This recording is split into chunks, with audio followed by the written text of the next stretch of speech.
They sold us a fantasy with soft lighting and perfect music, two people meeting in a doorway, eyes locking like destiny just signed a contract. But old Hollywood had another contract too, the one nobody framed for the cameras, the unspoken rule that time belonged to the powerful. If you've ever watched a classic film and felt something slightly off, like the romance was beautiful, but also uneven, this is why. Tonight, we're going to walk through the velvet hallway behind the glamour, where the age gaps weren't just numbers on paper. They were power, timing, bargaining chips, and sometimes, they were love that survived in spite of everything stacked against it. And I want you to stay with me until the end, because the darkest truth isn't that age gaps existed. The darkest truth is how normal they made it look, how they taught the world to clap for it, how they taught young women to call it lucky, and how they taught older men to call it romance, even when romance wasn't the whole story. Picture Hollywood in the 1930s and 1940s like a kingdom with studio gates instead of castle walls. You didn't just become famous, you were selected, shaped, renamed, photographed, rehearsed, and sometimes controlled down to what you ate, who you dated, and what smile you wore in public. A teenage girl could step off a bus with a suitcase and a dream, and within months she might be wearing diamonds under hot lights while men twice her age decided if she was ready for the camera. That's not just a metaphor. That was the system. And when you grow up in a system that treats you like a product, older doesn't just mean mature. Older means established. Older means connected. Older means protected. Older means dangerous. Older means you can lose everything by saying no. But here's where it gets complicated, because not every age gap story in old Hollywood fits into one clean box. Some were clearly built on imbalance. Some were carefully packaged by studios. Some were messy human stories where two people found each other in a world that had already stolen their innocence in different ways. And some of them looked like fairy tales until the ending arrived, and the ending felt like a door slamming in the dark. So I'm not going to tell you all age gaps are evil like a headline. I'm going to tell you what old Hollywood actually did. It blurred the line between romance and strategy so well that you couldn't tell where one ended and the other began. Let's start with one of the most famous and most complicated love stories ever sold as destiny, Humphrey Bogart and Lauren Bacall. When they met, he was already bogey, the kind of man the camera trusted automatically. The kind of man who could stand still and still look like a storm. And she was a teenager with that once-in-a-generation face and a voice that sounded older than her years because fear makes people grow up fast. Their age difference, often stated as 25 years, is the detail everyone repeats like trivia, but trivia doesn't explain what it feels like to be 19 and standing next to a 44-year-old legend whose reputation could change your life with one whisper. Their story gets told as romance, the spark on set, the chemistry, the way she looked at him like she could see through the smoke. And yes, by many accounts, there was real love there. But real love doesn't erase the imbalance that existed the moment they met. It just means love learned to live inside it. Think about the world she entered. At 19, most people are still figuring out who they are, still making mistakes that should be private. But Lauren Bacall's mistakes were public, and her choices were permanent. When an older, established man chooses a much younger woman, it can look like he's giving her a life. But it can also mean he's choosing someone who hasn't had time to build strong boundaries, someone more likely to adapt, to accommodate, to become the version that fits. And if you're the young one, you can mistake stability for safety. You can mistake attention for love. You can mistake being chosen for being valued. And in Hollywood, being chosen was everything. Now, I'm not here to insult Lauren Bacall. She was intelligent, sharp, and she wasn't some helpless child on strings. But the system around her was designed to reward certain dynamics, and Bogart was already living inside those dynamics. The romance became a legend partly because it played well with the public, partly because it looked like the movies themselves, the older, hardened man softened by the young woman who saved him. That storyline is not neutral. It teaches girls that love is when you are the cure, and it teaches men that youth is the proof they're still powerful. And even if Bogart and Bacall made something real from it, the industry learned the wrong lesson: this sells. Do it again. And then there's the kind of story that forces you to swallow hard, because it's not just an age gap, it's an entire era's moral blind spot wrapped in applause: Charlie Chaplin and Una O'Neill. People talk about this relationship like it's a strange poem, him, a genius, her, young and bright, a marriage that lasted. And yes, it did last. But longevity is not the same thing as innocence. Una was 18 when they married, and Chaplin was in his 50s. When the gap is that wide, the question isn't did they love each other. The question is, what does love even mean when one person has lived 3 lifetimes, and the other is barely stepping into adulthood? In a normal world, An 18-year-old is still learning how to be an adult. But in old Hollywood, adulthood could be demanded early, especially from women. You didn't get to be messy. You didn't get to be inexperienced. You were expected to perform maturity before you actually owned it. Chaplin's story is especially uncomfortable because it exposes how culture protects genius. The bigger the talent, the more society bends to excuse what would be unacceptable in an ordinary man. And the studio era had a long tradition of treating young women as accessories to powerful men, whether those men were stars, directors, producers, or moguls. If the public adored you, the public forgave you. And if the public forgave you, the industry protected you. That's how a system keeps repeating itself. The applause becomes a shield. But old Hollywood didn't only create extreme gaps. It also created acceptable gaps that still carried a strange message. Look at Cary Grant and Diane Cannon. Cary Grant was the definition of polished perfection, a man who seemed untouched by time. Diane Cannon was young, lively, full of modern energy. People remember their marriage partly for the age difference, commonly cited as 33 years, and partly because it felt like proof that the fantasy could happen in real life. The older star still desired, the younger woman still dazzled, the camera still willing to believe. But what does it cost the younger partner when the relationship itself becomes a public debate about numbers? Imagine trying to build a marriage when strangers treat your love like a math problem. Imagine being asked, again and again, why you would choose him, as if you need to justify your own heart to the world. And here's the detail that hits harder. In these stories, the older man's age is often framed as charm, distinguished, experienced, successful, while the younger woman's youth is framed as her biggest currency. And once youth is your currency, you spend it every time you smile for the press. You spend it every time you stand in heels beside a man who could be your father.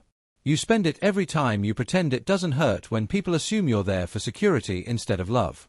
The world doesn't ask, is she happy? The world asks, how long until she regrets it? And when a woman lives under that question long enough, the question starts living inside her. The studio system didn't invent age gaps, but it industrialized them. It turned them into patterns. And patterns create expectations. The expectation was simple. Men could age into authority, women had to race against time. Male stars could become more interesting as they grew older, more powerful, more respected. Female stars were often treated like they had an expiration date, especially once they crossed into their 30s. So the industry kept pairing older men with younger women on screen, and then acted surprised when real-life relationships started reflecting the same imbalance. Cinema wasn't just a mirror, it was a blueprint. Now let's talk about a love story that feels like a knife wrapped in silk, Clark Gable and Carole Lombard. Their age difference was smaller than others, often noted around 7 years, but the emotional gap created by Hollywood itself was enormous. Because this wasn't a relationship the public debated as scandalous in the same way. This one was romanticized as a great love, almost sacred. And it was tragic, because it ended in sudden loss. That tragedy is part of why it remains safe for people to celebrate. Death freezes the romance in a perfect frame. No messy aging. No divorce. No long years where reality tests the myth. Just a story where love is pure and then ripped away, leaving everyone to sigh and say, they were meant to be. But even in the safe stories, Hollywood's machinery is present. The press crafted narratives. Studios managed images. Publicists curated quotes. The couple became symbols, and symbols don't get to be ordinary. When you're made into an emblem, your relationship becomes property, not just yours. And that's another dark truth. In old Hollywood, even love could be owned. Here's what always gets left out when people list famous age gaps like they're fun facts. A young actress didn't just date a man, she dated his reputation, his friends, his enemies, his studio, his public image, the columnist who could destroy her with a sentence, the contract that could punish her for pregnancy, and the unspoken rule that she should be grateful for being chosen. And an older male star didn't just date a woman, he dated her youth, her image, her freshness, the way she made him look reborn. And when you look at it like that, you realize the age gap isn't only about birthdays. It's about what each person represents in a marketplace of fame. Now, I want to be careful here, because your video is supposed to be romantic and emotional, not just angry. So let's talk about the thing that makes these stories so addictive. Sometimes the love really was there. Sometimes the younger woman wasn't trapped, she was seeking something. Sometimes the older man wasn't predatory, he was lonely, frightened of aging, desperate to be understood, and he found someone whose admiration felt like warmth in a cold world. And sometimes the younger woman was tired of boys who didn't know what to do with her ambition, and she wanted someone who could match her seriousness. Human beings aren't headlines. And that's why these stories still haunt us. Because they're not clean. But love being real does not erase the system being cruel. Love being real does not erase the way the camera trained audiences to accept imbalance as romance. Love being real does not erase the countless women who didn't get the fairytale ending, whose stories never became legends because legends require good PR. For every famous couple that looked glamorous, there were young women whose names faded, whose careers stalled, whose lives bent around a man's timeline until their own timeline disappeared. Old Hollywood was excellent at preserving the stories that made it look beautiful. And here's where the dark truth becomes personal. It shaped what people believed love should look like. It told girls that an older man's attention is a prize. It told girls that being mature for your age is a compliment. It told girls that discomfort is normal, that jealousy is passion, that control is protection. It told girls that if an older, powerful man wants you, you must be special. And it told men that youth is the ultimate proof of status. That is not just entertainment. That is social programming. Let's pause and imagine a scene that never made it into any film, a young actress alone in her dressing room, makeup half removed, staring at her own face like it's a clock. Because in that world, her face was a clock. Every year mattered. Every birthday was a secret panic. Meanwhile, the men around her could collect grey hair like trophies, distinguished, respected, still leading man material. When the industry is built like that, age gap romance becomes almost inevitable, because the supply and demand are rigged. The system trains men to prefer younger partners and trains women to fear becoming too old to be chosen. That's why some of these couples feel romantic but also unsettling, like a love song playing in a room where something bad happened. Because you're sensing the architecture around them. You're sensing the invisible hands. Even in relationships that lasted, the question remains, would the same love story have happened if both people had equal freedom? Equal options? Equal protection? Now, let's return to the title of your video, The Dark Truth Behind Old Hollywood Age Gaps. The dark truth isn't only the age difference. It's that the industry made the age difference look like the ideal romance. The dark truth is that the camera made power look like chemistry. The dark truth is that studios sold May-December love stories like luxury, older man, younger woman, champagne, fur coats, flashbulbs, and people absorbed it as normal. And when something becomes normal, it becomes difficult to question. So what do we do with these stories now? Do we cancel the past? Do we pretend it was all evil? Or do we romanticize it and refuse to learn anything? I think the honest answer is harder. We hold two truths at once. We acknowledge that some of these couples did love each other, sometimes deeply. And we acknowledge that the system that surrounded them was built on inequality, gender inequality, economic inequality, age inequality, and fame inequality. We acknowledge that love in Hollywood often came with pressure, publicity, and performance. And we stop letting the glamour erase the harm. Because here's the emotional part that never gets said out loud. A lot of the young women in these stories were trying to survive, and survival can look like romance when it's filmed the right way. Sometimes a relationship with an older, powerful man wasn't just love, it was shelter. And if you've never needed shelter, it's easy to judge. But if you have, you understand how complicated the human heart becomes when safety is on the line.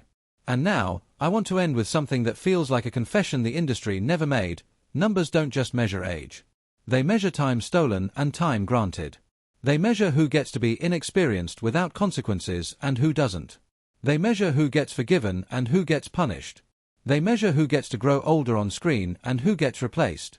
When people say it's just a number, what they really mean is, don't look too closely. But we are looking closely now. If you take one thing from this video, let it be this: old Hollywood didn't just show us romance. It taught us what romance should look like. And if we don't question that lesson, we repeat it, maybe with different faces, different platforms, different cameras, but the same story, power wearing the mask of love.